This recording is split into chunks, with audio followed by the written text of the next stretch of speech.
Now, it was in my grandfather's day. They dug that pit. But you see, no one had dug there. Oh, not in generations. Sometimes, perhaps never. For fear of what once lived on the moor. That walked in the dark of the morn and the new moon, and made all the dogs howl with fierce fighting fury. And men said it had lived there, under those craggy rocks. But in my grandfather's day, they forgot their fear, and they dug deep, a great china pit they sung. Turning at last towards the craggy tor, there on high wailed Bodmin, digging underneath it with a load went.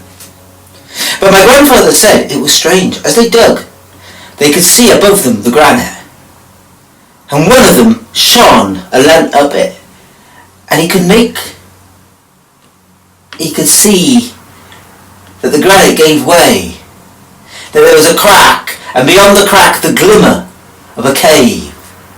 So they got a ladder, and they climbed up the crack in the granite and into a cave that perhaps 100 years ago or more had been opened to the air. And indeed, at the other end of the cave they found a great old door, bronze bound, such as hasn't been made in this isle since Roman times. But what do you think they found in that cave? Bring them down carefully. 3 skulls and bones. Now 2 were delicate, the fine bones of a man and a woman. The third, perhaps it had once been a woman, but it was only waist high, thin, bony. And the other one, it was a great skull that the foolish said could have been a mammoth, but the wise knew what it were. Well, they left it at that, my grandfather. But I never forgot his story. And the other day, I got together a team from Bodmin, and we went up the moor, and we dug. He had given copious notes, and we knew where the pit was. Our fathers had worked in it. But we dug to find the cave. Under a rockfall it lay. We found the great bronze door. Roman it looked. We carefully opened it, taking off the seals that were on the outside. Getting a locksmith to work out the trick of the lock. Old-fashioned, he said it were, antiquated. And when we opened it, there we found a bare cave. All the bones were gone, of course. Gone to libraries and museums. There might have once been a table there, for there was rotten wood and dust, and bottles and amphora that could have been 1,000 years old. But strange to say, there were still 1 or 2 human bones, as we thought there might be, for they had been quiet in them days, and interested in the small one and the large one, and not the 2 humans. And amongst those bones we found a little bound book. Now, we took it back to the library, and do you know what it were? It was an account by the Lady Lydia. Now, the Lady Lydia I knew of by reputation. In the 18th century, she'd been a wild child. The great house that owns all the lands here had wanted nothing to do with her until she'd gone to London and worked as only girls can in those there days. But men said, towards the end of her life, she had tried to make good.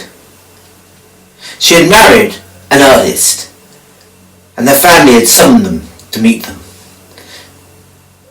But they never arrived. Now, if the family hadn't been so great and so good, dark rumours would have spread of murder and worse. But nobody dare say it. But it seems not. The diary is an account. My husband, would you believe it? They're going to pronounce him of difficult understanding. I blame the opium. Artists need it, he once told me, but he smokes it and takes it in wine. Well, when I heard that, I knew there was only one thing to do. So I wrote to my family. And of course they wanted nothing to do with me at first, but I told them how I had changed, how I laughed, and how that I wished now to follow their wise counsels and come back to Cornwall. And when I told my husband, the poor romantic fool looked and said, "Will it be beautiful?" And I painted a picture of coves and of wild lands, of high moor and driving wind, of the great storms, all of which is true. But my family live in Bodmin, miles from the sea, on the wild windswept moor. They never go there at all. Well, we got a carriage. Now, I got a carriage. We travelled by public stagecoach as far as Lost and Alston. And then we engaged a private carriage of our own. I getting it on my family's credit, which was good there. And my husband, he offered to drive. Well, we'd save some money the other end for my parents to pay. So I agreed. I knew he was a good driver. But I wanted to get my family's castle that lies just the other side of Bodmin as soon as I could. I thought to myself, better we arrive there at night so they can't see what he is. For the truth be at it, he had the shakes. For he hadn't had any laudanum in a while, and I was measuring his opium.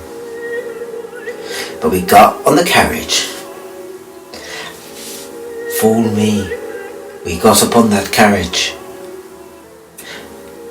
And she waits, and we rode off into the moor.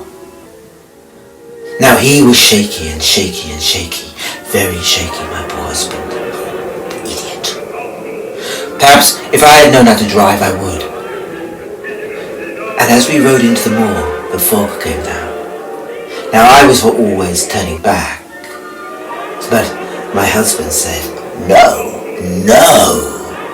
the wild moor in Fogland is beyond beauty, beyond price. Here is a loveliness I could not dream." It was cold, it was dank, it was hard. I couldn't see what he was talking about. But that is his way. That is his way. So off we rode into the moor, my husband and I. But the shakes, just as we're coming to that fork of the road that if you go left will eventually come to the great house that was my parents, some 15 miles or more. Suddenly, he drove the horses off the road. Barely giving them their head, he saved me. We jumped from the carriage as it tumbled down a ravine. Not a deep one, but enough to break the wheels. And there we were, miles from anyone, on the wild moor, where I knew no one left. No one quite human or sane would want to live. I shivered. There was no way we could get anywhere. The road to my parents was long and hard, and in the fog, unfindable. So I said we'd have to stay in the wreck of the carriage, and then maybe ride the horses back to Launceston in the morning. He had just begun to try and light a fire. I don't think he'd ever done that, and I was snorting and telling him how to do it properly. I'd seen my brothers do it often, had I not? When a little figure came. She stood at the edge of our line of sight, just as she was getting the tinder bright. A little old woman. She beckoned towards us. Come, come, come, she seemed to say. My husband said, "I'm just lighting the fire now, I don't want to go."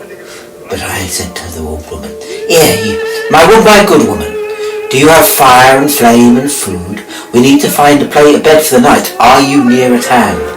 And she smiled, a half smile, and said, "Food indeed, flame aplenty. Drink, drink,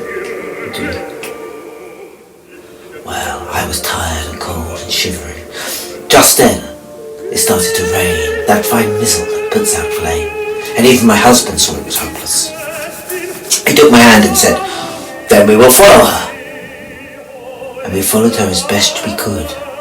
I thought she was just going to turn the direction away from my parents, towards the north, where funny people live, and she did at first, but just when I was not expecting it, by a little white rock, she jumped to the left of the moor and led us deep and deep in. I'll never forget. If I survive this night, how we jumped and leapt over the bog and briar, how we swore and cursed, but always she would stop and say, "Come, come, drink, drink, drink." She was leading us at last away from the mire and up a hill. I can remember there was a great bronze door that she closed. It closed with an ominous snap. I shivered. I didn't like it in this cave. It stank to high heaven. But now we were here. And she went to the back of the cave before we could say anything, and came back with these goblets. Old goblets. Very old. Made out of pewter, but in a way I've never seen before. And I asked where did they come from, thinking she must have stolen them from a great house. And she looked at me and said, "The people from over the seas bought them. With their metal armour. They bought them. With their helmets and square shields. They bought them. And I took them. And those people, where have they gone now? Vanished into the east. But still I am here. And I keep what I took." And my husband said, "I think she's talking of the Romans. She can't be that old." And I said, "Of course she isn't. She's just a country woman. They could just remember. She could have been talking about the Normans, for all you know, or the Reaver lords from the next county." My husband looked around and he pointed. "Look, that is Roman gear, an old sword. And that's a knight's blade, unless I'm mistaken." And I looked around, and this kleptomaniac tribe had been stealing for centuries. It was a treasure trove, all carefully preserved and oiled, to keep them from the drip, drip, drip of the water that was everywhere. We drank them deep from the flagons, and I asked, "Well, what is it?" thinking it was beautiful peach wine. And she looked at me strangely and said, "I make it." "But what of, my woman?" Wondering where she had stolen the apricots or peaches. And she just said, "Blood." And my husband said, "Oh, of what animal?" And she looked at him long and hard and would not say. Now by now, my eyes were dropping. I fell to sleep. "What's that? Hey, Teddy Brew, have you any food?" Food. And at the thought of food, my head sank. And I felt the little old woman by me, and she lifted up my head and she poured in some more of the heady peach. And then I was gone. Now the next thing I remember was being tied up, trussed like a chicken. And the old woman had taken my clothes off, and my husband was standing on the corner. I saw that he too had just woken up, and I said, "Save me!" But he looked at me with wild eyes and said, "Why, when you are so lovely like that?" And I was angry. I knew I should never have married such a little man. But the old woman was singing a wild song, singing an unholy song, singing a song to summon a devil. And in answer, there seemed to be something in the back of the cave, coming up from some lost deep. A sound like reeking bellows. A sound like breath from the dead. And suddenly, out of the dark, we saw him come. Now with creatures like them, you see first only their middle and wonder, what is it? And look up and up, improbably high. into a face the size of a wagon wheel. Old and bloated it seemed, with grey hairs sprouting from chin, sparse, greasy, and old clothes as dry as tinder, and eyes that had sunken, that seemed to have had better times. He stank. The smell of the cave seemed to come from him and his clothes. His hands were blue and veiny and impossibly old. He seemed to be almost skin and bone. My husband said, "What is he?" Almost admiring, and the old woman smiled and said, "He's the last, Dunmore, the last of the Cornish giants. Long before all else, he and I were, he and his people and mine." But here? Yes. "And now we shall feed him." And she turned and looked at me and patted me on the back to prove as it were that I was fat enough. And Dunmore turned and I felt his grey old eyes and a hand that came out to grab me by the middle, and I screamed at my husband, the coward. And to be fair, he took the only thing he could. He took the oil lantern by which the woman had led us down here, and he threw it at Dunmore. And the lantern cracked, and the oil poured over the giant, and suddenly a great gulf of flame leapt up onto him, tongues going to his little straggly beard, going to his hair, kindling his clothes like tinder, and he screamed. I felt the hand drop me and I fell to the ground. But I managed to free myself, and I turned and I looked. Dunmore was now alight, and he was dancing around trying to put it out, and the little old lady was coming as close as she could. All of a sudden, with one of his great clumsy foots, he crushed her like she'd been a twig, and looked down with almost sympathy in his eyes as the flames burnt him high. And my husband was looking wild. My husband was looking mad. And then he went to the back of his jacket and he took out his sketching pad. He started to sketch the burning giant. And he started to sketch quickly. There remains the woman. Well, the giant was dead soon. And all there was his smouldering bones. And I said to my husband, "We must escape." And my husband said, "How can we? The key was with the little old lady." Oh, wretched. I reached and I pulled out the key, but the giant had crushed it. And then my husband laughed. A wild sound, and said, "Didn't you realise? You, my lady, were going to feed him. You were going to achieve something. Keep that last giant, the last giant of Cornwall, fed." And he failed to do even that. But I will take his drawing. Can we not escape? Oh no. We are in a cave behind a door so thick none of us can open it. And he laughed again, and I realised I was sharing the cave with a madman as the candles burned down. So I reached my diary and wrote these words. As the can snuffles out, and darkness, eternal darkness, is all that is left to me.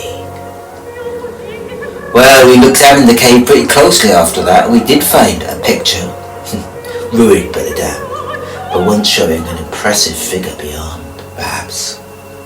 And we looked for the weapons she talked about, and they were now all rust and gone.